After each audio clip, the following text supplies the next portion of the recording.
noite, graça e paz. Para você que está nos assistindo em mais uma live, que Deus possa falar tremendamente ao seu coração. Eu tenho a certeza que Deus tem algo para falar no profundo, no íntimo. Sexta-feira falávamos sobre a soberania de Deus, e hoje eu quero dar um pouco de continuidade nesse tema, porque é fácil glorificarmos Ele quando tudo está bem em nossa vida. Mas como é difícil glorificar o nosso Deus quando as coisas vão mal, quando a má notícia bate à nossa porta, quando perdemos algo que era muito precioso, em especial alguém que a gente ama muito.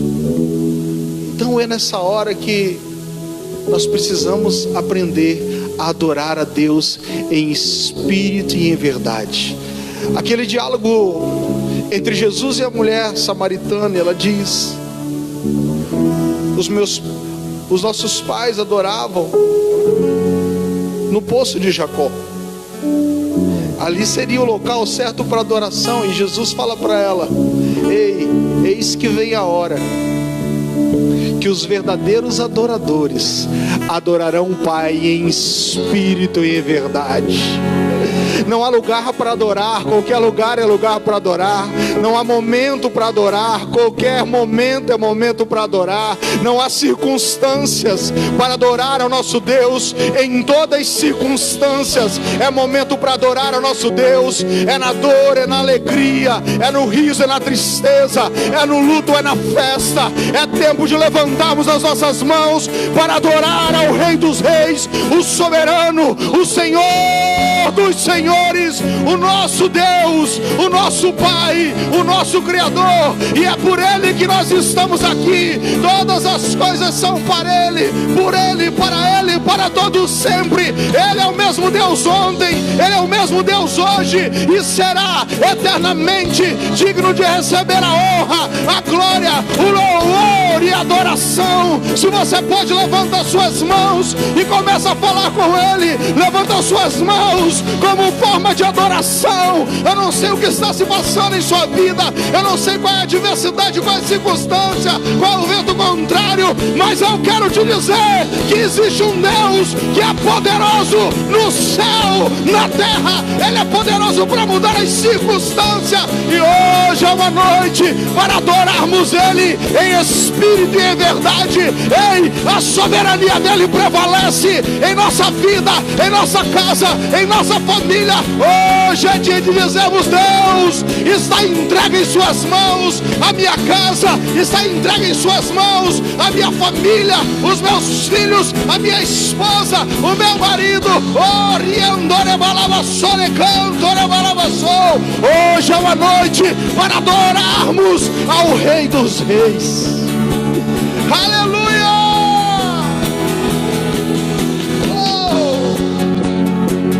Nós estamos aqui para te adorar, ó Deus.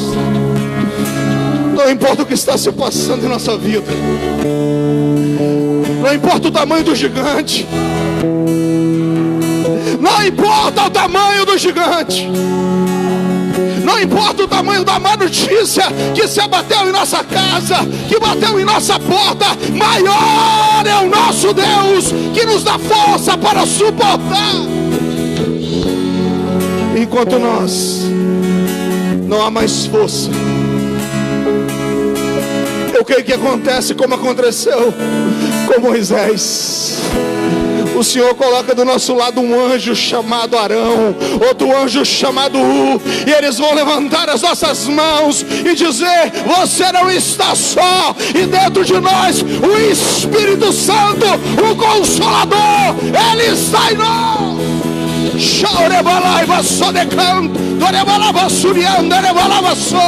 Nós levantamos as nossas mãos em forma de adoração ao nosso Deus. É nas lutas, é nas provas, é no choro, é na alegria, é na tristeza, é na morte. Nós estaremos te adorando, a Deus. Amados, sexta-feira eu falava no culto sobre a soberania de Deus. E nós precisamos entender algumas coisas, porque não é porque aqui é choro, no céu não é festa. A gente precisa entender essas coisas. Para nós aqui é choro, mas no céu é festa. Para nós aqui é sofrimento, e lá no céu não tem sofrimento. Então nós precisamos entender que a vontade de Deus é que precisa prevalecer. E por mais que a gente lute aqui, tente, tem respostas que serão não. E nós precisamos aprender a conviver com o não de Deus. Deus, Ele é soberano, Ele tem o controle de tudo em suas mãos. Algumas passagens da Bíblia você vai observar que Deus mudou, reverteu alguns decretos. Ele mesmo mudou. Moisés, conversando com ele, algumas vezes ele disse: tá, Moisés, vamos mudar essa situação. E ele reverteu alguns decretos, porém o mesmo Moisés experimentou um basta de Deus. Chega, basta. Nós precisamos entender essas coisas. Nós não servimos um Deus que Ele é o nosso filho, nós servimos um Deus que Ele é o nosso Pai. E nós aprendemos que os filhos devem honrar os pais, ou seja, a vontade do pai precisa prevalecer sobre os filhos. Então nós podemos até questionar, porque somos seres humanos. Isso é normal da nossa natureza, dizer assim: por que Deus? Por quê? É normal não concordarmos. Talvez no momento de tristeza, no momento de angústia, de aflição na alma, porque nós passamos por isso. Por que Deus? Por que o Senhor não fez diferente? Mas em tudo, a vontade do nosso Pai é que vai prevalecer. E nós precisamos aprender a confiar em Deus. Tudo o que acontece aqui na terra tem um propósito, tudo. Num documentário, o apóstolo Edilson falou assim: e Deus vai derramar um grande avivamento sobre Campo Grande. E esse avivamento começa pela El Shaddai. Isso para acontecer, uma grande colheita, é necessário que a semente seja plantada. E para a semente germinar, conforme a palavra diz, ela precisa morrer. O tema dessa ministração hoje é dele a palavra final. De quem é a palavra final? É dele a palavra final. Por mais que você murmure, por mais que você possa gemer no seu íntimo, por mais que você faça muitas perguntas, por mais que você questione, por mais que você algumas vezes duvide, por mais que algumas vezes você não concordo, é dele a palavra final e ponto. Segunda carta aos Coríntios, capítulo 1, versículo 8, diz assim: porque nós não queremos, irmãos, que ignoreis as dificuldades que nos sobreveio na Ásia, que fomos oprimidos excessivamente acima das nossas,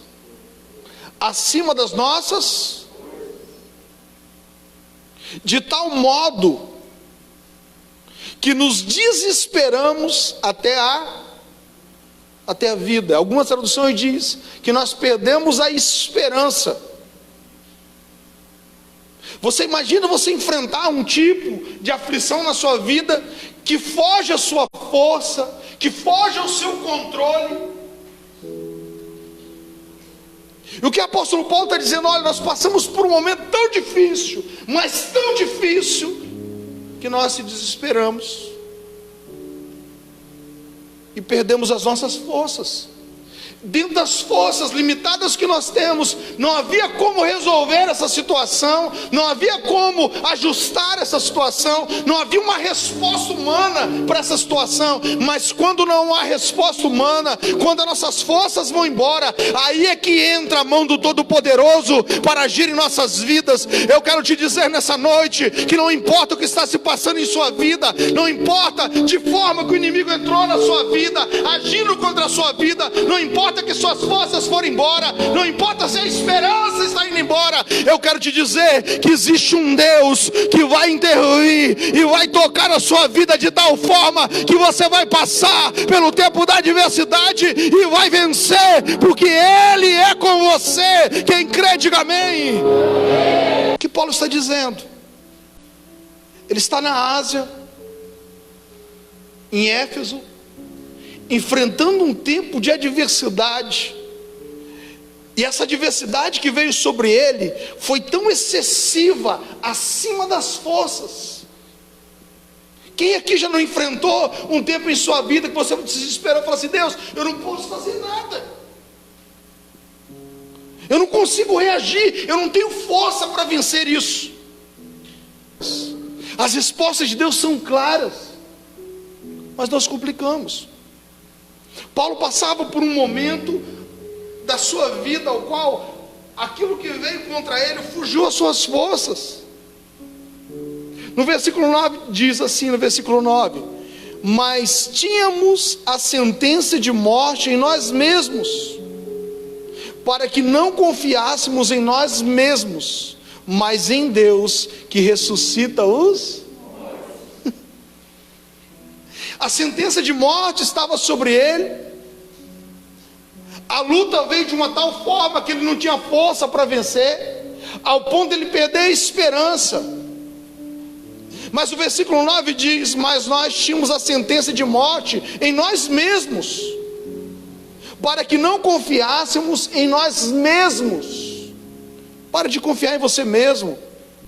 Seja feita a vontade de Deus, tanto no céu como na terra. É Ele que enche o céu, é Ele que enche a terra, é Ele que tem um controle de tudo. Deixa a soberania dEle sobre a sua vida. Ele bem sabe o que tem que fazer, você não precisa ensiná-lo, Ele já sabe, Ele já tem a resposta. E no tempo certo, na hora certa, o milagre chega, mas você precisa entender e respeitar a soberania dEle.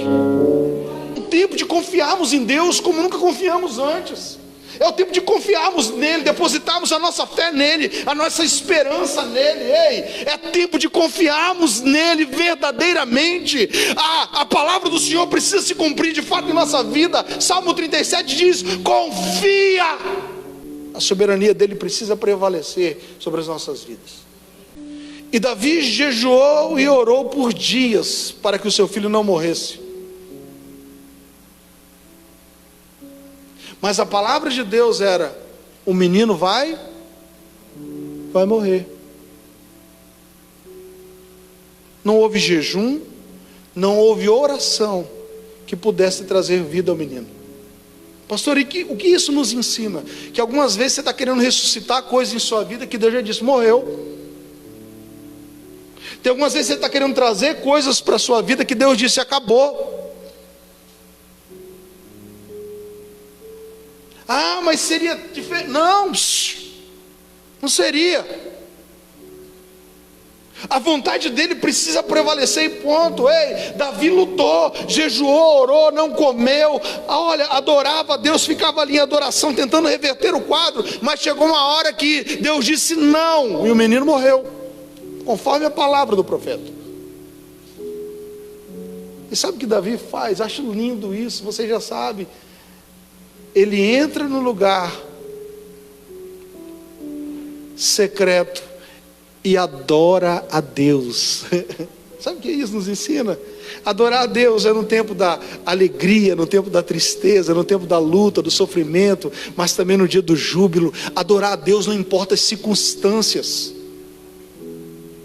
Pastor, você não sabe o que está passando em minha vida. Amados, tem coisas que estão acontecendo em sua vida. O culpado não é Deus, o culpado não é o diabo, o culpado é você mesmo. O próprio Deus diz: esse eu coloco diante de vós a bênção e Ele te orienta a seguir para o lado da bênção. Mas muitos de nós preferimos trilhar os nossos próprios caminhos, obedecer ao nosso próprio coração que nos engana. A palavra final sempre será a dele.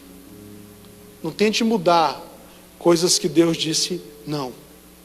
Não tente receber sim onde Ele disse não. Capítulo 1, versículo 1 diz: o peso que Abacuque, o profeta, viu. E ele diz: Senhor, até quando clamarei e tu não escutarás? E ainda que grite violência, tu não salvarás? Porque me mostras a iniquidade, me fazes ver a injustiça?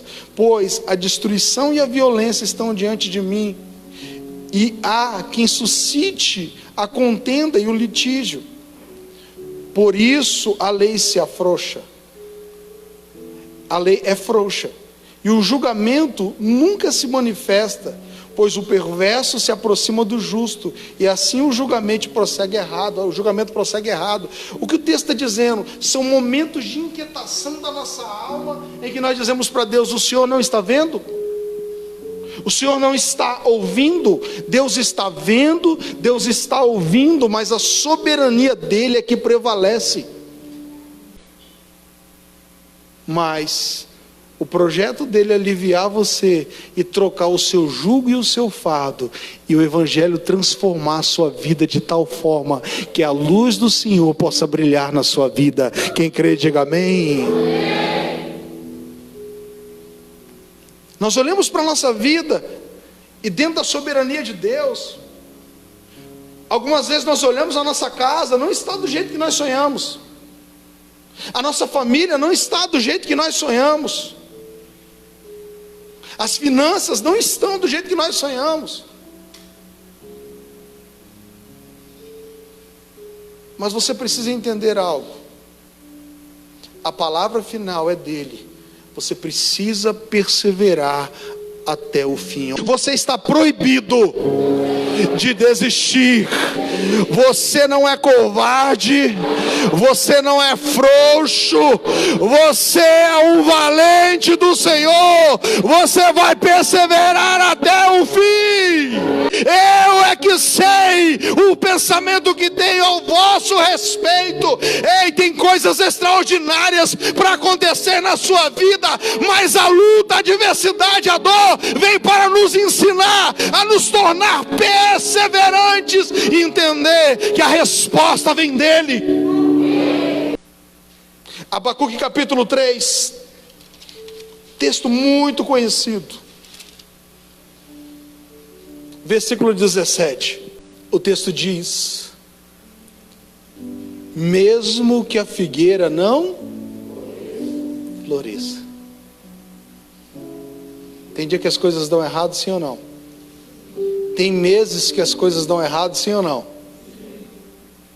Tem anos que são terríveis, sim ou não?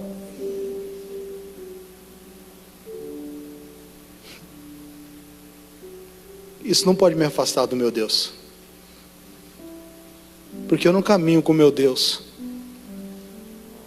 por causa dos benefícios de andar com Ele. Eu caminho com o meu Deus por causa do coração grato que eu tenho por Ele. Lucas capítulo 13, versículos 5 e 9, diz assim: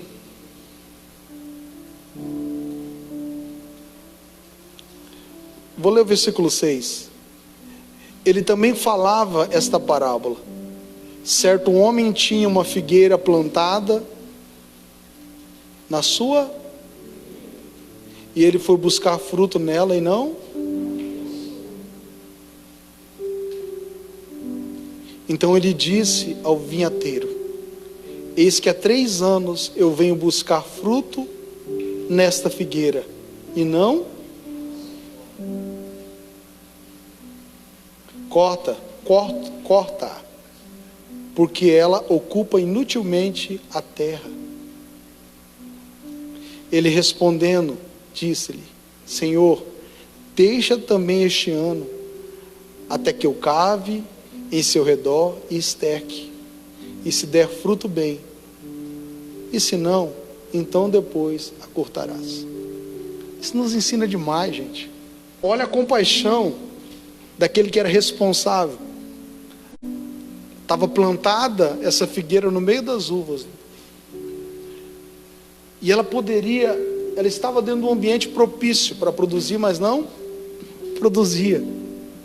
Algumas vezes eu disse sobre isso um dia, eu falei, você pensa às vezes que o problema é o ambiente, o problema não é o ambiente. O ambiente é propício para você crescer. Ministério apostólico, agir de Deus, é o lugar propício, o ambiente propício para você crescer muito. Mas você precisa parar de viver de aparência. Nós observamos aqui as mulheres, os cultos de mulheres, cada dia um culto mais lindo que o outro. Mulheres dotadas de sabedoria, palavras liberadas. Olha, gente, vocês imaginam o que nós seremos daqui 5, 10 anos? Você parou para imaginar? A potência, quantas igrejas nós vamos abrir por aí? Vamos povoar o céu e saquear o inferno, ganhar, consolidar, discipular e enviar. Nós somos visão celular, meu amado. No modelo dos 12, a nossa visão não é uma visão de fracasso. A nossa visão é uma visão de conquista. O apóstolo Edilson, ele amava a visão celular. Amava. Só falava de vidas, crescer, multiplicar, a visão dele. Não tinha uma mente medíocre. E algumas vezes nós observamos que tem figueiras que estão plantadas no lugar certo, mas tem a mente medíocre. Medíocre e mediano. Está igual a todo mundo que estão com ele, mas tem uns que estão acima da média. Vamos voltar lá para Abacuque. Mesmo que a figueira não floresça, a figueira fala da vida espiritual. Vida espiritual minha e sua. Tem gente que ainda se encontra rastejando desde quando aceitou Jesus. Passou pelo tal do encontro com Deus e precisa viver tomando na veia a vida inteira. Pastor, mas mesmo que a figueira não floresça, nós não vamos desistir dessas figueiras brabas. Não é figueira brava, não. Mesmo que a figueira não floresça e não haja fruto acabou a alegria. Ainda que o trabalho da oliveira fale e os campos não produzem alimento, ainda que o rebanho seja cortado do seu aprisco e não haja gado nos estábulos, ainda assim eu me alegrarei no Senhor e exultarei no Deus da minha salvação. Sabe por quê? No versículo 19 diz: o Senhor Deus é Ele é a minha força, Ele é a minha fortaleza, e Ele fará os meus pés como dar. Não é tempo de retrocedermos, não é tempo de olharmos para trás, é tempo de corrermos como a corça, avançarmos para as coisas que estão diante de nós, tomarmos posse das promessas que Deus tem para a nossa vida, mas nos sujeitando à soberania dEle.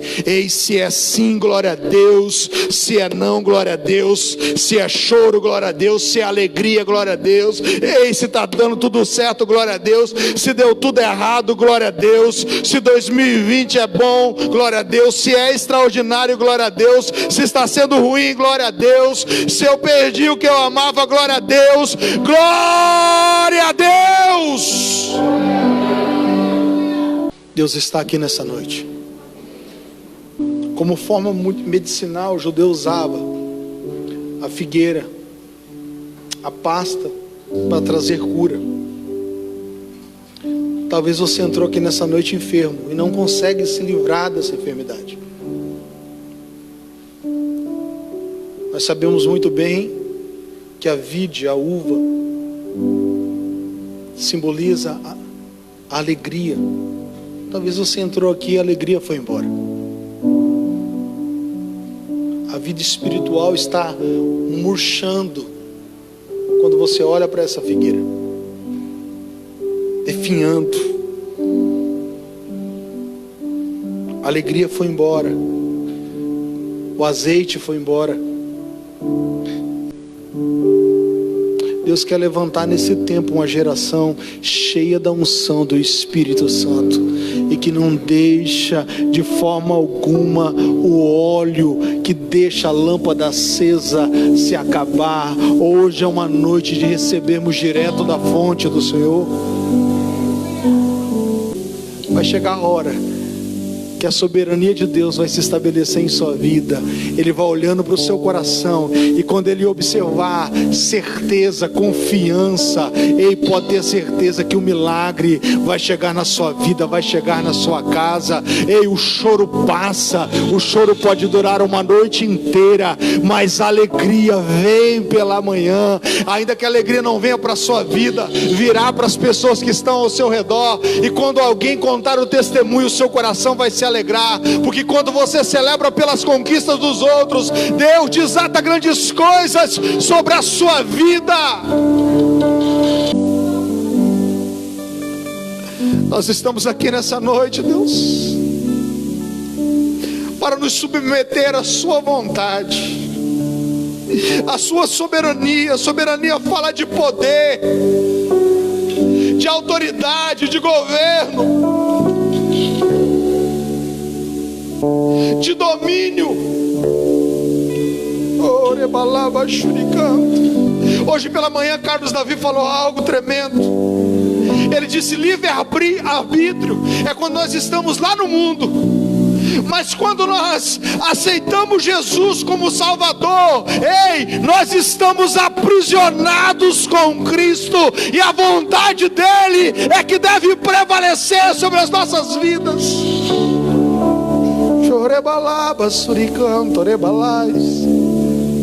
Talvez você questionou Deus essa semana. Talvez você está me assistindo, talvez você questionou Deus. Por que, Deus? O Senhor não está vendo? A tua mão não toca. Ei, a justiça não vem. Eu quero te dizer que nada foge ao controle de um Deus que tem tudo em suas mãos, que é soberano no céu, que é soberano na terra, e o inferno treme diante da sua grandeza. Nós precisamos aprender a nos alegrar nele, na sua soberania, não importando o tempo da adversidade. Ei, na alegria eu canto, na tristeza eu canto, no choro eu canto, porque é nesse momento que o Senhor está me ensinando a